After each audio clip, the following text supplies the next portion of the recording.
திராவிட model ஆட்சியில் கடந்த 10 ஆண்டு கால ஆட்சி காலத்தில் எந்தெந்த பணிகள் எல்லாம் அவர்கள் மறதியால் அவர்களுக்கு விருப்பமில்லாத காரணத்தால்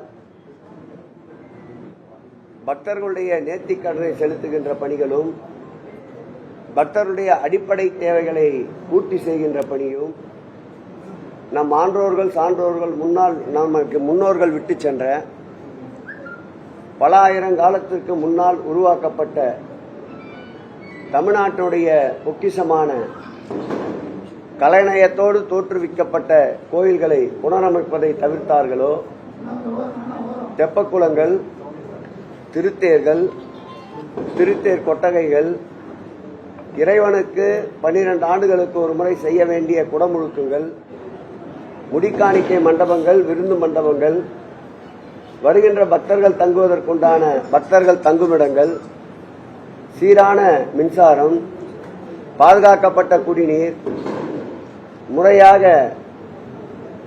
இயற்கை உபாதைகளை கழிப்பதற்குண்டான இடங்கள், அந்த கழிவுநீரை வெளியேற்றுவதற்குண்டான அமைப்புகள், இப்படியின்றி ஒவ்வொன்றையும் பார்த்து பார்த்து திராவிட மாடல் ஆட்சியில் செய்ததன் காரணமாக இன்றைக்கு 3967 திருக்கோயில்கள் குடமுழுக்கு காணப்பட்டது என்று வரலாற்று பெருமை இன்றைய தமிழக முதல்வர் திராவிட மாடல் ஆட்சியுடைய நாயகன் எங்கள் உயிரினும் மேலான அன்பு தலைவர் தளபதி அவர்களை சாரும் என்றால் அந்த கருத்துக்கு மாற்று கருத்து இருக்க முடியாது என்று நம்புகின்றோம். அதேபோல் இந்த ஆட்சி காலத்தில்தான் பெருந்திட்ட வரைவு என்ற ஒரு வார்த்தையே திருக்கோயில்களில் உச்சரிக்கப்பட்டிருக்கின்றன. அந்த வகையில் 17 திருக்கோயில்கள் எடுத்துக் கொள்ளப்பட்டு இந்த பெருந்திட்ட வரைவுக்கு ஒரு உதாரணம் ஆதாரமாக ஒன்றை குறிப்பிட வேண்டும் என்றால் திருச்செந்தூர் திருக்கோயிலை குறிப்பிடலாம். இதுபோன்ற திருப்பணிகள் வடபுலத்திலே தான் கேள்விப்பட்டிருப்பார்கள். இதை தமிழ்நாட்டிற்கு கொண்டு வந்து சேர்த்து 400 கோடி ரூபாய் செலவில் பெருந்திட்ட வளாகத்தால் ஆயிரக்கணக்கான மக்கள் ஒரு நாளைக்கு கூடினாலும் அவர்களுக்கு தேவையான அடிப்படை தேவைகளை பூர்த்தி செய்து இறை அன்பர்களுக்கு வயிற்று பசியையும் போக்கி இறை அன்பர்கள் மகிழ்ச்சியோடு இறை வணக்கம் செய்துவிட்டு செல்லுகின்ற ஒரு நல்ல சூழலை உருவாக்கிய ஆட்சி திராவிட மாடல் ஆட்சி. அந்த வகையில் இந்த நெல்லையப்பர் திருக்கோயிலுக்கு முதலில் நானும் இந்த சுதந்திர சட்டப்பேரவை உறுப்பினர் வகாப் அவர்களும் வெளியிலே நின்று கொண்டிருக்கின்ற முன்னாள் அமைச்சர் அன்பிற்கினிய அருமையண்ணன் மொய்தீன் கானும் நம்முடைய சட்டப்பேரவையுடைய தலைவர் அண்ணன் அப்பா அவர்களும் வருகை தந்து இந்த திருக்கோயிலை ஆரம்பிக்கின்ற பொழுது பின்னால் இருக்கின்ற கிழக்கு வாசல் மண்டபம் முழுவதுமாக சரிந்திருந்தது. தெப்பக்குளம் கழிவு நீரால் சூழ்ந்திருந்தது.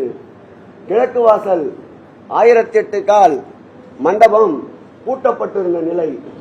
அதன் பிறகு ஒவ்வொன்றாக பார்த்து ஆய்வு செய்து அப்படி பூட்டப்பட்டிருந்த 1000 கால் மண்டபத்தை மக்களின் பயன்பாட்டிற்கு 18 ஆண்டுகளுக்கு பிறகு கொண்டு வந்த ஆட்சி திராவிட மாடல் ஆட்சி என்றால் அது மிகையாகாது.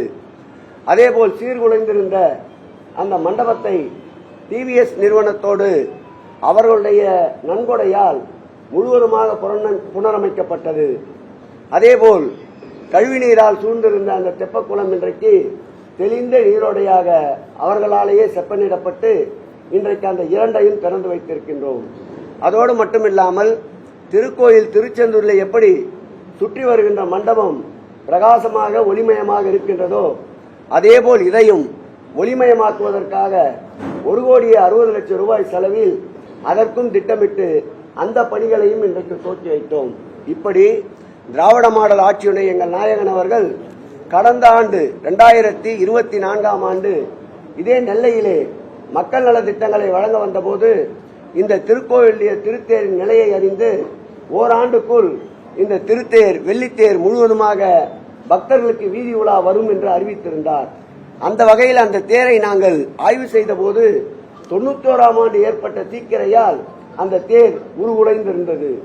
அந்த தேரை செப்பனிடுவதற்கு போதிய நிதி ஆதாரம் திருக்கோயில் இல்லாததால் நம்முடைய பழனியினுடைய அறங்காவலர் குழுவை அதற்கு அழைத்து பேசி சென்னையிலே இருக்கின்ற சரவணா ஸ்டோர் உரிமையாளரை அழைத்து பேசி 400 கிலோ வெள்ளி நன்கொடையாக பெற்று இந்த வெள்ளித்தேரை இன்றைக்கு உற்பத்தி செய்திருக்கின்றோம். கடந்த மாதம் மாண்புமிகு தமிழகத்துடைய முதல்வர் அவர்கள் நெல்லைக்கு வருகை தந்தபோது இந்த வெள்ளித்தேர் ஜனவரி முதல் வாரம் பக்தர்களுடைய நேர்த்திக்கடனுக்காக உலா வரும் என்றார்.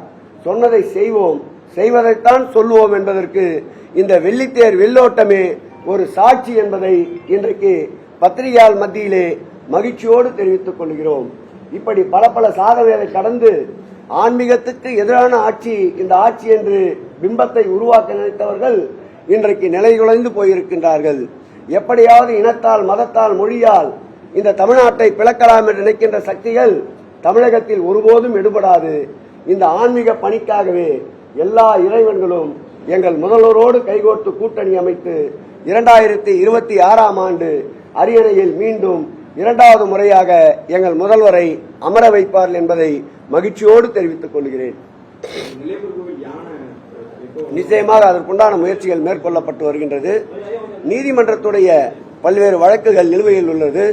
அந்த சட்ட போராட்டத்தோடு சேர்ந்து சட்டத்தில் என்ன சொல்லியிருக்கின்றதோ வனத்துறை பாதுகாப்பு சட்டத்தின்படி அந்த யானைகளை பெற வேண்டும் என்றால் தனியாக யானையை வளர்ப்பவர் ஒருவர் உரிமை பெற்றிருந்தால் அந்த உரிமையாளர் இந்த திருக்கோயிலுக்கு நாங்கள் இந்த யானையை அர்ப்பணிப்போம் என்று கூறினால் யானை பெறலாம் என்றிருக்கின்றது.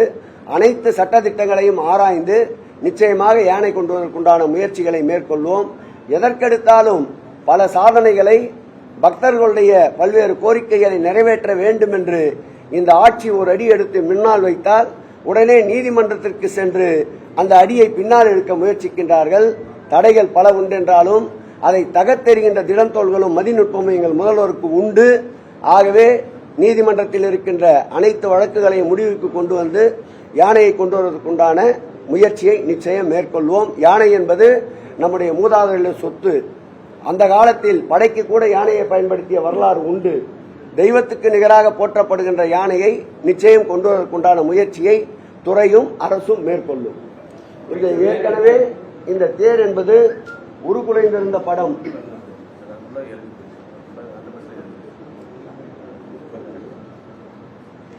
அப்பொழுது வந்தபோதே பத்திரிகையாளர் அதை கண்டிருப்பீர்கள், இப்பொழுது இருப்பதையும் பார்த்திருப்பீர்கள். இதுபோன்ற மாற்றத்தை தேரில் மாத்திரமல்ல தமிழகத்திலும் நிச்சயம் தமிழக முதல்வர் உருவாக்கி காட்டுவார். இப்பதான் அறிவிச்சேன். அந்த திருக்கோயிலுடைய ஒளி வெள்ளத்தால் சுற்றி வருகின்ற பகுதி சற்று இருளாக இருக்கின்றது. அதற்கு 1,60,00,000 ரூபாய் செலவில் முழுவதுமாக மின் ஒளிரூட்டும் பணியை இன்றைக்கு நானும் எங்களுடைய அருமை அண்ணன் அப்பாவு அவர்களும் அன்பிற்கினிய அருமை அண்ணன் ஆவுடையப்பன் அவர்களும் நம்முடைய வகாப் அவர்களும் மொய்தீன்கான் அவர்களும் அன்பிற்கினிய கிரகம்பெல் அவர்களும் முன்னாள் சட்டப்பேரவை உறுப்பினர் அன்பிற்கினிய மனோஜ் அவர்களும் மாநகர் துறைய இந்நாள் மேயர் முன்னாள் மேயர் அனைவரும் ஒன்று சேர்ந்து பல்வேறு திட்டப்பணிகளை துவக்கி வைத்திருக்கின்றோம்.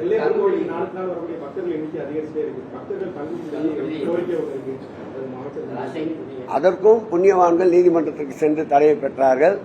தடைகள் பல உண்டென்றால் அதை தகர்த்தெறிவதற்குண்டான சட்ட போராட்டம் நடத்தி நிச்சயம் அதை கொண்டு வருவோம். நெல்லையை பொறுத்தவரை நெல்லையப்பர் கோயில் சார்பில் தற்போது இணை ஆணையர் அலுவலகம் கட்டப்பட்டு வருகின்றது. மூத்தோர் குடியிருப்பு கட்டப்பட்டு வருகின்றது. ஏற்கனவே உண்டுரையுட பள்ளியாக பள்ளியிலே பயில்கின்ற ஆதரவற்ற அந்த பிள்ளைகளுக்கு கருணை இல்லத்தை ஏற்படுத்தி தந்திருக்கின்றோம். இப்படி பல்வேறு வளர்ச்சி பணிகள் தொடர்ந்து கொண்டே இருக்கும். பெருகி வருகின்ற பக்தர்கள் எண்ணிக்கைக்கு ஏற்ப அவருடைய 20 ஆண்டுக்கு பிறகு என்னென்ன அடிப்படை வசதிகள் தேவையோ அவைகளை திட்டமிட்டு செய்வதற்காகத்தான் பெருந்திட்ட வரைவு பணி எடுத்துக் கொள்ளப்பட்டு 17 திருக்கோயிலில் அந்த பணிகள் நடைபெற்று வருகின்றன. தேவைப்பட்டால் நெல்லையப்பர் திருக்கோயிலும் அதில் இணைக்கும்.